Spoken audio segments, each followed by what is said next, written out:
inspired me was really the person that asked me to come to work for Channel 5, and that was John Harrison.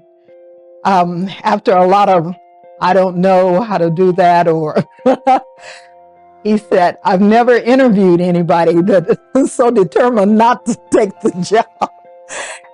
After I started with Channel 5, I was there about 6 months, and he said, you ever thought about being on television? And I said, no.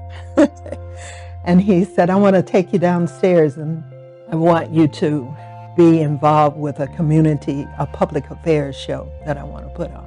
John called me in one day and said, we're thinking about doing a documentary on the race ride. And I said, I don't know what you're talking about. And he said, you've never heard of the race ride in Tulsa? And I said, no. And he said, you graduated from Douglas? I said, yes. And he said, one of your teachers was Miss Looper. I said, no one ever talked about a race ride. And so he gave me some material to read.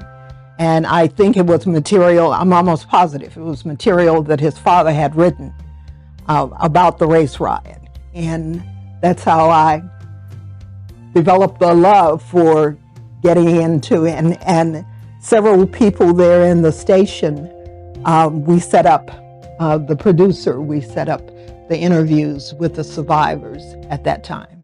And it was 3 survivors that we interviewed.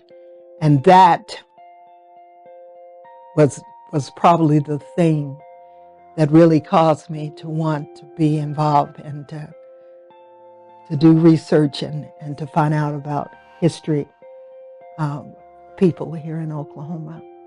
Matter of fact, I was a part of the founding of the Black Media Associates when I realized that there were some other blacks working at the 4 and 9 and at the radio stations. And Ben Tipton was one of my supporters. Well, it was layers of people. I think that really did it for me. The support that I had growing up under Miss Looper, because I was that bashful child. I was the one that sat in the corner and was kind of quiet. And Miss Looper always told us to walk like you know where you're going and talk like you know what you're talking about and hold your head up. And so that kind of became my theme.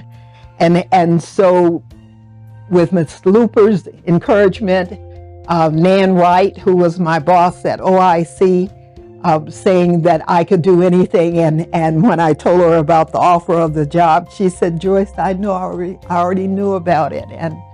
And I know you're going to go places, and I want you to go. And she said, I can't believe that you kept telling him the things you couldn't do. And I said, what if I don't like it out there? Can I have my job back? And she said, absolutely. If you don't like it out there, you can have your job back.